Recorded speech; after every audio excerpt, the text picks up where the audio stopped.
in 2025. It's January, and I just want and there's a lot of WWE superstars in this year of 2025 in the big 2025. But I'm doing some early predictions. I'm predicting the best WWE superstars. No, I mean best. I mean like in-ring wrestlers.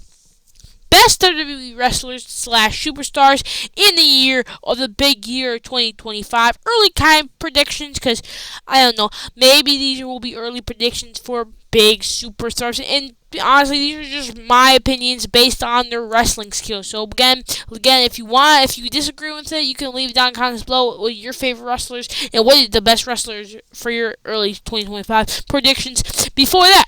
Anyway, before we get into this video, I'd love you guys to drop a big thumbs up down below, hit the subscribe button, because I'm on the road to 100 subscribers, and I get there before WrestleMania 41 or the end of 2025. Doesn't really matter to me.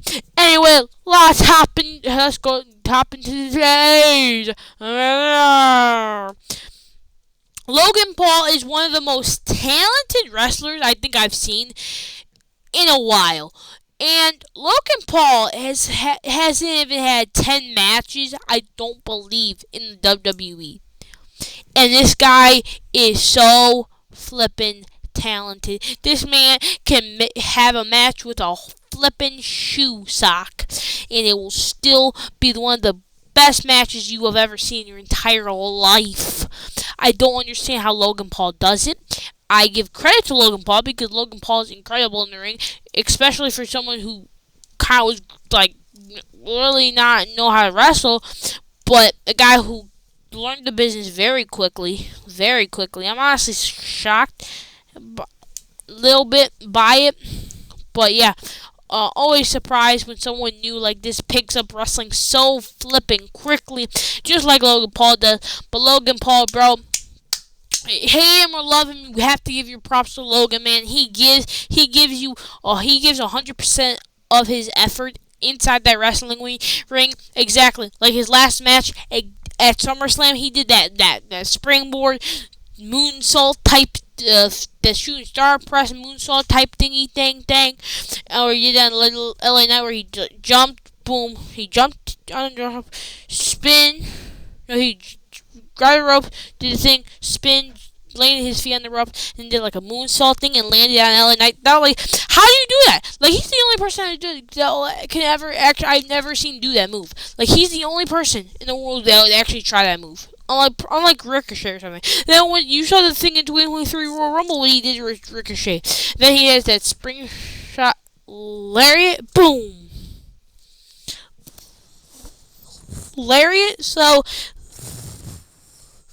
it just makes it so much better. So yes, Logan Paul has to be in the top 10 wrestlers. Where I don't even know how many wrestlers are on this list, but he has to be on this list. Another one is a guy who probably deserves to, who's probably going to be an actor when he's done with his professional wrestling career, is Roman Reigns. And I'm going to tell you why I think that he's going to be an actor. When he retires, and that's because that's just a simple fact is you've seen how he acts in the ring. Bro sells like he's actually getting beat up. Bro is like one of the best sellers in the WWE, and honestly I think he's one of the most underrated sellers in the WWE. And I think he's already fantastic in the ring. He's phenomenal. I feel like just put him up against one of the best people you have in the ring, and you can do it. He is literally an actor. Well, most professional wrestlers are kind of acting, but not really.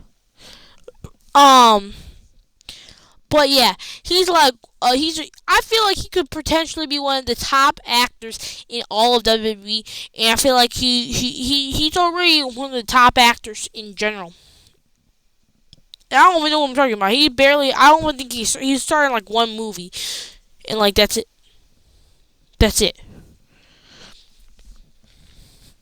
So, yeah.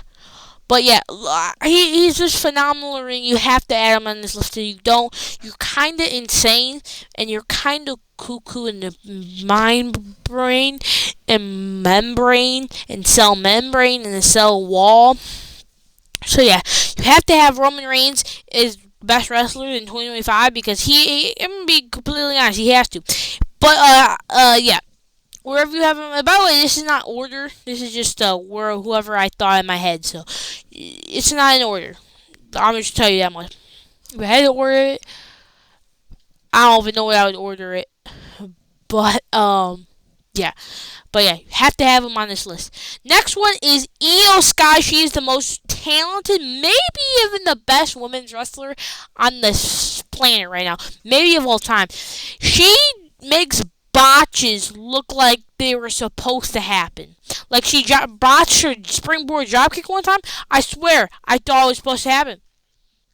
Because she rolled into it so smoothly that it actually looked like she meant to do that.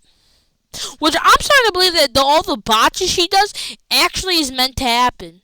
Because how smoothly she gets out of them, I refuse to believe it. She's one of the top 10 best women's wrestlers, maybe top 3 in the entire world, and maybe of all time. You can have your Trish Stratus's, your Litas, but nobody can beat. I think Io Sky could wrestle both Lita and Trish Stratus in a modern day wrestling match, bro. And back then, I don't know, bro. Io Sky, bro, she deserves all the world championship, and that's why I hope she wins the Women's Rumble, and she faces Rhea Ripley, and we can have the greatest women's match maybe of all time, depending on how it goes, maybe of all time. But yeah, has to work like that, bro. It's just gonna have to work like that. And Io Sky, if you hate Io Sky, I don't know what's wrong with you, bro. I don't know what's wrong with you. Don't know what's wrong with you, but you do need some help, though.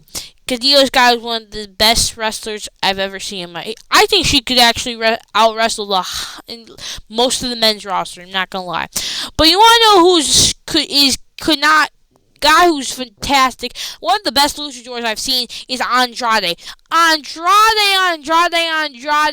can't speak for nothing on the microphone, but can wrestle his absolutely mind off. This man is a fantastic wrestler, bro. By the way, that spinning like that, where he kicks his leg out and then he hits that back elbow thing, finisher. Please make that his finisher, because every time he hits it, I swear that their opponent is knocked out. I don't even know what is Andrade's finisher. Is it the Meteora? I don't even know. I don't know what his finisher is, but it should be that boom. That boom. The Meteora does pretty cool as well, but I don't even know this dude's finisher. That's how bad. It should be the back elbow, I'm telling you that much, but what it is and what I want it to be is two different things. But this dude can do so many flippy stuff. Bro, every time, bro, he literally does that. Where's that one flippy? When he does that one flip where he goes on the top rope, like, do you know what I'm saying? He goes on the top rope, he flips, boo, and he misses the person on purpose. I hope he does it on purpose. Yeah, he definitely does. And then, and then hits him. It's always impressive to me, and I feel like they probably could hurt. I feel like maybe one day, you never know, maybe one day he will accidentally step on the dude's chest, because hey, maybe the dude won't move and the dude will die because he doesn't watch wrestling or just doesn't know. Not Andre though. I'm not talking about him. I'm talking about whatever. Ignore what I'm saying. But like, yeah, I feel like it could work. It could work, man. Yeah, it'll just have to play out or something. I don't really know, but like that. But yeah, it'll just have to work out like that, bro. It should have to work like that. But yeah, Andrade is one of the best wrestlers ever, bro. That moonsault thing, bro. And bro, all the moves he does is smooth.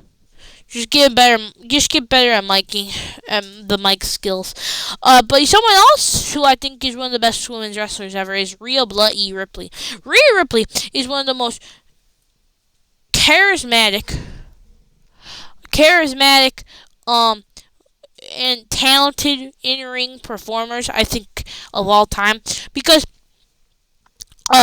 the crowd loves her. First off, she's a fantastic babyface, fantastic heel, wherever role you put her in. And she's the current women's world champion. But yeah, I think all the stuff she's done for the women's division, and she's basically the Becky Lynch of the WWE right now, where she's like the top star and like the only star, and like literally carries sometimes in carrying the women's division on her back with Tiffany Stratton, of course, right now, or like Liv Morgan and stuff. But Rhea Ripley is just gonna she's just gonna live down history, and she is like the first or second or tied the longest women's world championship reign in all of WWE history. So that should be add to her stuff. And her feud with Liv Morgan has just been incredible. She's probably had the top 10 best Liv Morgan matches with Liv Morgan. Cause those two have been with everything, bro. They were in tag team. They were in WrestleMania 38 together. They were doing tag team stuff. Think about this. WrestleMania 38. She was teaming up with Liv Morgan to take the women's tag team championships away from Naomi and Sasha Banks. A year later, she's fighting Charlotte Flair for the women's SmackDown championship. How does that make sense? It's just great. It's just great. And finally, Rhea Ripley found the right role which she needs to play in the company, because she was doing well in NXT, but she was not doing anything when Vince was booking her, except one woman's title push. Vince probably said, "Oh, let's throw it on here so we can have Charlotte Flair win another what's it called title? Oh, have Charlotte Flair win another thingy thing. I don't even know, but stuff applies. I don't even know." But Dragon Lee has to be one of the most underrated professional wrestlers in all of WWE right now, bro. I still remember when he was on the apron and he got tossed off and he did like this back front flip, and I swear he thought he was gonna face plant and or something like that, face plant right into the ground and eat it, like bite into it. I swear he was gonna do that. No, I'm not even joking. I swear he was gonna do that. But then I found out he's fine. I mean, he just lands on his back. I don't know how. He's like an Andrade, but he might even be better than Andrade. I want to see them cook. Let them really cook. That match would be fire, fire, fire, fire. And he's a dragon, so he can breathe fire. Probably, I don't know. Maybe if he's not a dragon, can he transform into a dragon? That's like a OP superpower. Why is his name Dragon if if he can't turn into a dragon? Anyway, I definitely be yapping. Bro could probably put on a 5-star heaven. Bro, I feel like him and Rey Mysterio should have a match, just for fun. I just want to see if they have who's better, or if that match was cooked or not. It probably would though. This dude needs to be, and I feel like this guy's gonna have a big 2025 in the big year of 2025. This dude is gonna do some amazing things, and I think he might even win his first singles championship, maybe United States championship, heck, maybe even tag team gold, maybe even Intercontinental Championship gold. Maybe he'll do something like that. But I feel like this is going to be a big year for Dragon Lee in the big year of 2025. And a big year for a lot of these wrestlers too, I think, man. I feel like it's going to be a big year for Logan Paul as well. And all those other wrestlers I have mentioned. But Charlotte Flair is, I know people hate Charlotte Flair because she's being pushed. She always be pushed to the moon. Every time she comes back, she has to win a world championship. But man, you have to put her in one of the greatest women's wrestlers in history. The accomplishments, all the world championships she's had through her career, and especially the phenomenal 5-star matches she has had in her entire all of her WWE career. And her career is just legendary. One of the most legendary women's wrestlers in all of WWE, and you could literally ask maybe a casual wrestling fan who she is, and they would say, "Oh, that's Charlotte Flair, Ric Flair's daughter." Probably. I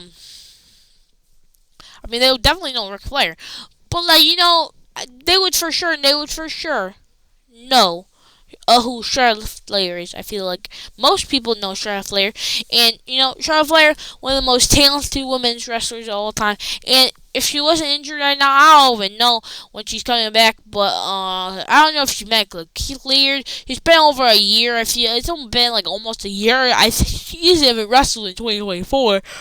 So since it's been over 2020, like over a year, I feel like she's probably medically cleared, but she's probably busy doing some other stuff or whatever she's been doing in this year plus long break.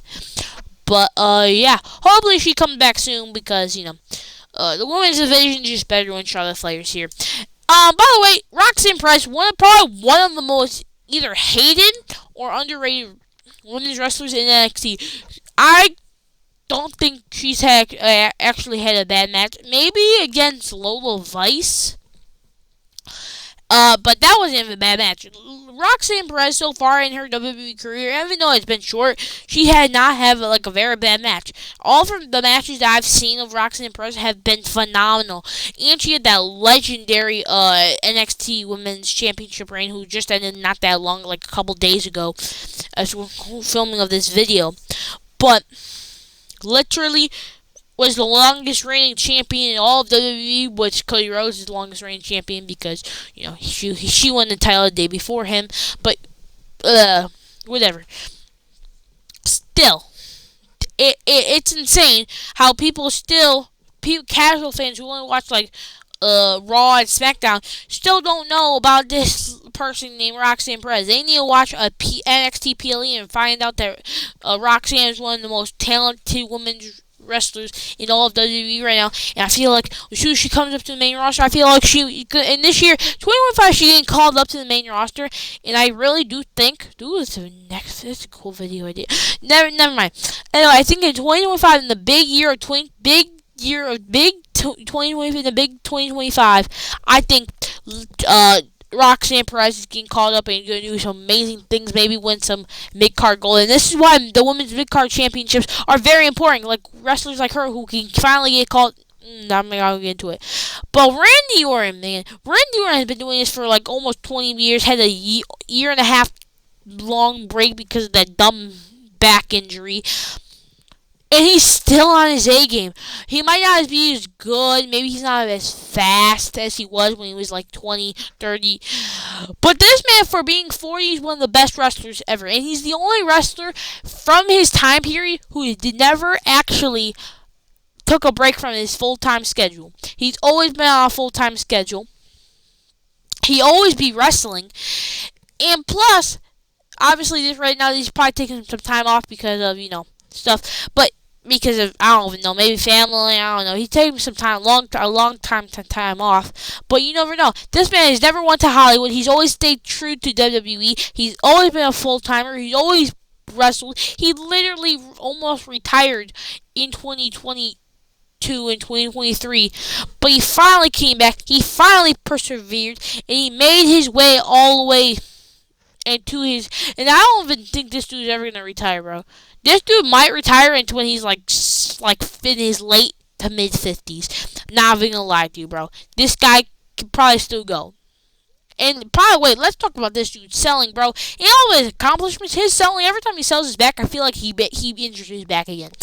But all the accomplishments, and bro is just a good seller anyway. So yeah, bro is a D1 seller, a D1 wrestler, and a D1 person, I think. I don't even know. But let's talk about this.